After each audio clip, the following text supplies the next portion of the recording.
Once again, welcome back here. Hope so you all are doing well. तो basically आप लोगों का मैंने लेक्चर सीरीज स्टार्ट की थी यू सेट की। सो सॉरी मेरी तबीयत नहीं ठीक थी, तो उस वजह से आप लोगों की कंटिन्यू लेक्चर नहीं आ सके। लेकिन आप लोगों ने बिल्कुल भी टेंशन नहीं लेनी, आप लोगों को प्रेप करवा दी जाएगी। तो अब से ज़रा अब आप लोग ज़रा फोकस्ड हो जाएं। अब सेकंड हम लोगों ने लास्ट टाइम हम लोगों ने किया था सिनोनिम्स आई गेस, जो कि 2 मार्क्स का था। अब उसके बाद हम कर रहे हैं एनालॉजी। ये कितने मार्क्स का है? 5 मार्क्स का। तो सबसे पहली बात के बच्चे से एनालॉगी पढ़ते हैं, तो ये एनालॉगी नहीं होता, इसे एनालॉजी कहते हैं। अब आगे इसका कॉन्सेप्ट देख लेते हैं। आप लोगों ने क्या करना है, आप लोगों को मैं कॉन्सेप्ट दे दूंगी, समझा दूंगी। इसके बाद नेक्स्ट वीडियो में आप लोगों के साथ प्रैक्टिस फाइल शेयर की जाएगी, उसकी आप लोगों ने प्रैक्टिस करनी है और इस तरह से आप लोगों का काम कंटिन्यू रहेगा। तो wish you best of luck. आप लोगों की रोल नंबर स्लिप्स वगैरह आ गई हैं, डिस्क्रिप्शन बॉक्स चेक कर लीजिएगा। जिन बच्चों ने अभी तक लेक्चर नंबर 1 नहीं देखा, तो स्टार्ट करते हैं। सबसे पहले अब हमारे पास टाइप्स। एनालॉजी की कितनी टाइप्स होती हैं? इसकी बेसिकली 2 टाइप्स होती हैं। बच्चों आप लोग ये काम किया करें, जब आप लेक्चर यानी कि काम मैं आप लोगों को जब करवा रही होती हूँ, जैसे ही वीडियो स्टार्ट हुआ करें, आप लोग अपना रजिस्टर और पेन कुछ लेकर बैठा करें।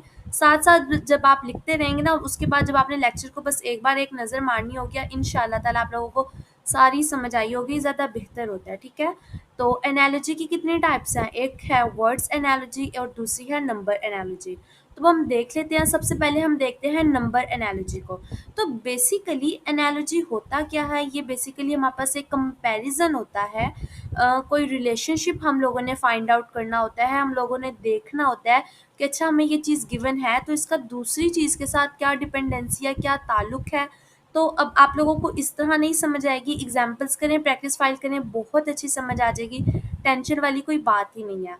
तो नंबर एनालॉजी है, इसकी सबसे पहले एग्जाम्पल देख लेते हैं। तो ये यहाँ पे ये एग्जाम्पल है। अब आप ये देख सकते हैं, अब आप लोगों ने रेशियो और प्रोपोर्शन पढ़ा होगा। ये जो दो डॉट होते हैं, इसका क्या मतलब होता है?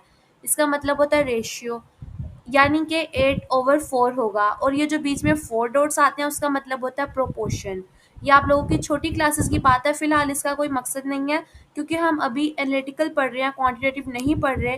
तो अब आप लोगों ने बस क्या करना है, आप लोगों ने इनके दरम्यान में रिलेशन ड्राइव करना, और आप लोगों ने देखना है कि इधर क्या आएगा। जस्ट लाइक इधर है हमारे पास 4, इधर है हमारे पास 8, इधर है हमारे पास 16, और इधर क्या आएगा? अब वो सोचने वाली बात है। पहली बात, इधर 2 पॉसिबिलिटीज़ हो सकती हैं। अब आप लोग खुद से जल्दी से आंसर गेस कर लें, मैं आप लोगों को 3 मिनट्स दे रही हूँ। चलें, इतना टाइम काफ़ी है, वीडियो लंबी हो जाएगी। आप लोग खुद से प्रैक्टिस करें, पॉज़ कर लीजिएगा, ठीक है? अब ये देखें, इधर 4 है और इधर 8 है। क्या रिलेशन हो सकता है? या तो ये 4 का टेबल हो सकता है, या इस 4 के अंदर 4 को ऐड किया जाएगा तो 8 आएगा। चलो इस तरह देख लेते हैं। अगर हमने इस 4 में 4 को ऐड किया, क्या आया? 8। तो अब इधर 16 है, तो हम 16 में से क्या करेंगे? 16 को ऐड करेंगे। तो 16 में 16 को ऐड करके देखें क्या आंसर आ रहा है आप लोगों के पास। देखिए क्या आंसर आ रहा है? 32। एक तो ये हमारे पास हो गया। दूसरी क्या पॉसिबिलिटी है? अब हम इसको इस तरह से भी देख सकते हैं कि ये 4 है, 4 का टेबल पढ़ें। 4 2 ज़ा 8। 16 है, 16 को अब इधर 4 को और 8 को, इन दोनों के बीच में क्या रिलेशनशिप था? या तो हमने ये जो 4 है इसको ही ऐड कर दिया, इधर से 16 और 16 को ऐड कर दिया, तो आंसर हमारे पास 32 आ रहा है, और कोई वैल्यू नहीं आ रही। एक तो ये केस हो गया। अब इसे एक और तरह से चेक कर लेते हैं कि अगर जैसे ये 4 है और ये 8 है, 4 को 2 से मल्टीप्लाई किया, 4 2 ज़ा 8 आ गया। 16 को 2 के साथ मल्टीप्लाई करेंगे, क्या आ गया? 32। तो ये यानी कि अभी तक हमने, अगर हम 4 में 4 को ऐड करें, 16 में 16 को ऐड करें, तो भी हमारे पास आंसर आ रहा है। अगर हम 2 के साथ मल्टीप्लाई करें तो भी आंसर आ रहा है। उसके अलावा अगर आप लोग किसी तरह से रिलेशनशिप करके देखें, तो वो बनेगा ही नहीं। आप लोगों ने इस तरह के क्वेश्चंस होते हैं, क्या करना होता है? एमसीक्यू होता है ना। अभी आपने ये रिलेशनशिप देख लिया, अभी आप लोगों ने रिलेशनशिप देख लिया, अब आप लोगों ने एमसीक्यू के आंसर नहीं देखने। इसको साइड पे लिखें, इसे सोल्व करें, जो आप लोगों को आंसर आए, अगर वो आपके इधर एमसीक्यू में है तो वेल एंड गुड, मतलब वही आपका आंसर। आप लोगों को किसी और एमसीक्यू के ऑप्शन को देखने की ज़रूरत ही नहीं है। तब आप ये देख सकते हैं यहाँ पे 4 और 8 और 16 का इधर क्या रिलेशनशिप आएगा? 2 के साथ। अब अगर इसकी और कोई पॉसिबिलिटी अगर बन रही है, आप लोगों को अगर समझ आ रही है, तो वो इस तरह देखें कि जैसे 4 है, 4 में 4 ऐड कर दिया, 8 हो गया। 16 है, 16 में अगर 4 ऐड करेंगे 20 आएगा। 20 इधर है कहीं पे? नहीं है। तो ये अब यानी कि हमारे इसका करेक्ट आंसर क्या होगा? 32। टेंशन नहीं लेनी, ये जस्ट एक एग्जांपल आप लोगों को डिफरेंट पॉसिबिलिटीज़ के साथ समझा दिया है।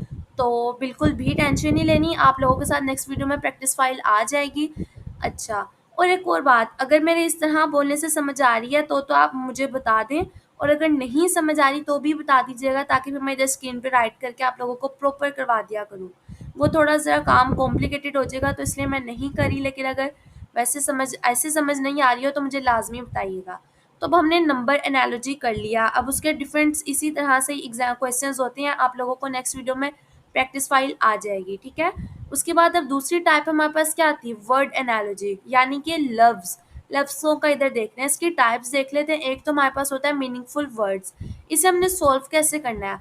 First find the relationship between two words, अब यानी कि मैंने आप लोगों को क्या कहा था, जो दो वर्ड्स लिखे होंगे उनका पहले रिलेशनशिप फाइंड करना है, एंड देन हम उसका, जब तक हम रिलेशनशिप नहीं फाइंड करेंगे हम उसका आंसर नहीं जज कर सकते। टू बी वेरी ऑनेस्ट, हम नहीं जज कर सकते, क्योंकि जब हमें पता ही नहीं होगा हो क्या रहा है तो हम कैसे जज करेंगे, सीधी सी बात है। अच्छा, तो अब ये देख लें वर्ड एनालॉजी में सबसे पहले मीनिंगफुल वर्ड्स। कुछ तो ऐसे वर्ड्स होते हैं जिनका सिंपली हम लोगों को समझ आ जाएगा, तो ये एक टाइप है, इसके जब पीडीएफ सेंड किया जाएगा आप लोगों को उससे क्लियरली समझ आ जाएगा। अब आगे उसका वो बहुत आसान है मीनिंगफुल, यानी कि उधर इस तरह हो सकता है कि आपको वर्ड्स के मीनिंग दिए हों, या आसान इंग्लिश होगी कि आप लोगों को पता हो कि अच्छा ये वर्ड है इसका मतलब ये होता है, तो अब जो अगला वर्ड होगा उसका मतलब क्या हो सकता है। ये इसकी सेकंड टाइप होती है ऑपोजिट रिलेशनशिप, यानी कि ऑपोजिट वर्ड्स ऑपोजिट किए होंगे। अब इधर हमारे पास इधर फैट है, तो फैट का ऑपोजिट क्या होता है, थिन मोटा पतला। हॉट का ऑपोजिट क्या होगा, कोल्ड गरम ठंडा। बिग बिग का ऑपोजिट क्या होगा, स्मॉल।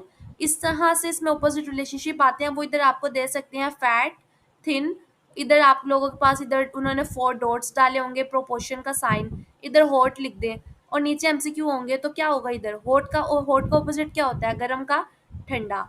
तो ये इस तरह से होगा। अगर आप लोगों को समझ ना आ रही हो तो मुझे लाजमी बता दीजिएगा, मैं एक और बार रिपीट कर दूंगी, इवन प्रॉपर लिखवा के रिपीट कर दूंगी। अब आगे नेक्स्ट देखते हैं, नेक्स्ट हमारे पास सिनोनिम्स रिलेशनशिप। सिनोनिम्स क्या होते हैं, मेरी लास्ट वीडियो में मैंने पता नहीं क्या मैंने बोला था, सिनोनिम और एंटोनिम का कोई आई थिंक मिस्टेक हुई थी मेरे से, तो मुझे बता रहे थे बच्चों, थैंक्स अ लॉट।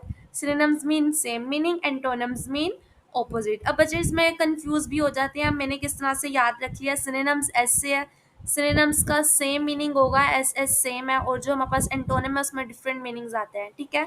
सिनोनिम्स, अब इधर है ह्यूज, और ह्यूज का सिनोनिम क्या होगा, बिग।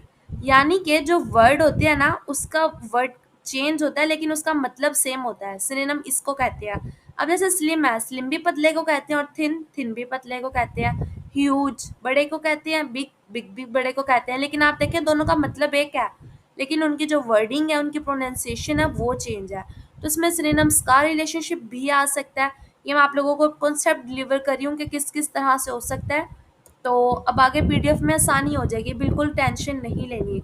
उसके बाद हमारे पास थर्ड टाइप होती है कॉज एंड इफेक्ट, यानी कि कोई ना कोई कॉज हो रहा है और उसका, यानी कि कोई वजह है और उसका आगे से असर क्या हो रहा है। अब इधर ये तो मैंने आप लोगों को जस्ट एग्जाम्पल के लिए बताया हुआ है कि इस तरह से है, वो आपको जब ऑप्शंस गिवन होंगे पता चल जाएगा। अब जैसे आग लगी है, तो अब नीचे अगर उन्होंने ऑप्शंस आप लोगों को दिए हुए हैं फायर के, डिफरेंट ऑप्शंस दिए हुए हैं, फायर आग लगी है तो उससे कुकिंग हुई है, डेथ हुई है, और एक और कोई भी कंसीडर कर लें, तो ऑब्वियस सी बात है आग लगी है उसका हमने इफेक्ट देखना है। तो क्या होगा, आग लगी है तो किसी की डेथ वाक़या हो सकती है कुकिंग वगैरह की निस्बत। अब उसके बाद देख लें फास्टिंग, फास्टिंग मतलब रोज़ा रखना, भूखा रहना, तो उससे क्या होता है स्टारवेशन, यानी कि हमें भूख लगती है। यानी कि अगर हम भूखे रहेंगे तो भूखे रहने से हमें क्या होगा, हम लोगों को भूख लगेगी। अब ऐसे ही अगर हम इधर थर्स्टी इधर आ जाता है कि जैसे हम प्यासे हैं, तो उससे क्या होगा, हम लोग प्यासे, हम लोगों ने पानी नहीं पिया तो हम उससे ऑब्वियस सी बात है प्यासे होंगे। खाना नहीं खाया तो खाना हम लोगों को खाना नहीं खाया तो भूख लग रही होगी। यानी कि कोई काम हो रहा होता है और उसका आगे इफ़ेक्ट क्या हो रहा होता है वो एक डिफरेंट चीज़ होती है, तो वो इसमें कॉज और इफ़ेक्ट में देखी जाती है। नेक्स्ट देख लें, नेक्स्ट है वर्कर एंड आर्टिकल रिलेशनशिप, यानी कि अब मेरी बात सुने, एक तो पहली बात कि इसमें से सिर्फ 5 एमसीक्यू आने हैं। दूसरी बात, यूसेट का टेस्ट फर्स्ट टाइम कंडक्ट होने जा रहा है तो बहुत इजी होगा, टेंशन नहीं लेनी, जस्ट अपने कॉन्सेप्ट्स बिल्डअप कर लें, ठीक है। और थर्डली, अब उधर उन्होंने बिल्कुल मेंशन नहीं किया होगा कि वर्क और आर्टिकल रिलेशनशिप, ये मैं जस्ट आपको टाइप्स बता रही हूँ, क्वेश्चन को देख ले, आइडेंटिफाई, क्वेश्चन को देखने के बाद आइडेंटिफाई आप लोगों ने खुद करना है। अब देखिए, हम जैसे राइटर है, राइटर का काम क्या है? किताबें लिखना, नॉवेल्स लिखना, डिफरेंट चीज़ें। आर्टिस्ट है, आर्टिस्ट का काम क्या है? अब अगर वो कोई डांस आर्टिस्ट है, उसका वो डांसर होगा, वो डांस करेगा। कोई पेंटर है तो ये पेंटिंग करेगा। तो ये डिफरेंट इस तरह से हैं आप लोगों ने। अब ये आप लोगों ने कहना राइटर है, तो हमें कैसे पता वो नॉवेल लिख रहा है, वो बुक लिख रहा है, या वो चैप्टर कोई लिख रहा है? तो ये उन्होंने सिमिलर एमसीक्यू में ऑप्शंस नहीं दिए होंगे, बहुत आसान होगा। थोड़ी सी प्रैक्टिस कर लीजिएगा, हो जाएगा आप लोगों से। तो द रिलेशनशिप क्या है? वर्कर, काम करने वाला क्या है? And article. और उसका यानी कि कोई काम, जो पर्सन काम कर रहा है वो कर क्या रहा है, उसका उस काम के साथ क्या रिलेशनशिप है, और उस काम को यानी कि नाम क्या दिया जाता है, ये कुछ उस तरह से। अब यानी कि अब इधर आर्टिस्ट हो गया, आर्टिस्ट क्या करेगा? पेंटिंग। वॉचमैन है, वॉचमैन क्या करेगा? सिक्योरिटी पे होता है, वो ध्यान रखेगा। मिल्कमैन है, वो क्या करेगा? दूध देगा। तो इस तरह की डिफरेंट चीज़ें होती हैं। एग्जाम्पल्स ना समझ आए, खुद से इमेजिन करके, अपने आसपास इमेजिन करके देखिएगा, समझ आ जाएगा। उसके बाद वर्कर एंड टूल रिलेशनशिप, यानी कि काम करे और उसका यानी कि अगर टूल है तो उसके साथ रिलेशनशिप क्या है?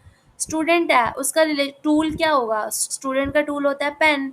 आर्टिस्ट है, उसका टूल क्या होगा? Paint brush. और इस तरह की डिफरेंट एग्जांपल्स होती हैं। अभी मेरे जहन में नहीं आ रही। वर्कर एंड टूल रिलेशनशिप और इस तरह से क्या हो सकती है? आर्टिस्ट है, आर्टिस्ट का पेंट ब्रश होगा। ये पेन इधर लिखा हुआ है, पेंट ब्रश होगा। स्टूडेंट है, स्टूडेंट का काम पेन है। और अब जस्ट लाइक पुलिस वाले हैं, पुलिस वालों का उनका टूल क्या होता है? मोस्ट इम्पोर्टेंट, जिसका सारा उनका कंसर्न होता है, उनकी गन। तो ये इस तरह से कुछ चीज़ें हैं। आगे देख लेते हैं टूल एंड ऑब्जेक्ट, यानी कि जो टूल है, औजार है, और जो ऑब्जेक्ट है उसका क्या रिलेशनशिप है? पेंट है, पेंट कहाँ पे किया जा सकता है? वॉल पे, डोर पे, ये डिफरेंट उनका रिलेशनशिप है। नाइफ है, नाइफ किस लिए यूज़ होती है? वेजिटेबल्स के लिए। और अब ये इधर आप पेंट कर लें या पेंट ब्रश कर लें तो वो किस लिए यूज़ होगा? वॉल के लिए। और ग्लास, ग्लास किस लिए यूज़ होता है? पानी पीने के लिए। तो ये डिफरेंट चीज़ें हैं। तो एनालॉजी का बेसिकली मैं आप लोगों को फिर से एक बार बता दूँ, टू टाइप्स थी, एक नंबर एनालॉजी, एक वर्ड एनालॉजी। वर्ड एनालॉजी में कौन कौन से हैं? सिनोनिम्स आ सकते हैं, कॉजेज एंड इफेक्ट, और उसके अलावा tool and object relationship, work and object relationship. तो ये मैंने आपको सारी टाइप्स करवा दी हैं। अपने फ्रेंड्स के साथ लाजमी शेयर कर दीजिएगा, कोई इशू हो तो लाजमी मुझसे पूछ लीजिएगा। और नेक्स्ट वीडियो में इसका पीडीएफ आपके पास प्रैक्टिस फाइल सेंड कर दी जाएगी, उसके बॉटम पे आंसर्स होंगे। आप लोगों ने पहले आंसर्स नहीं देखने, कैसे आप लोगों ने सॉल्व करना है वो भी मैं आपको बता दूंगी। अभी तक के लिए इतना ही, स्टे ट्यून्ड।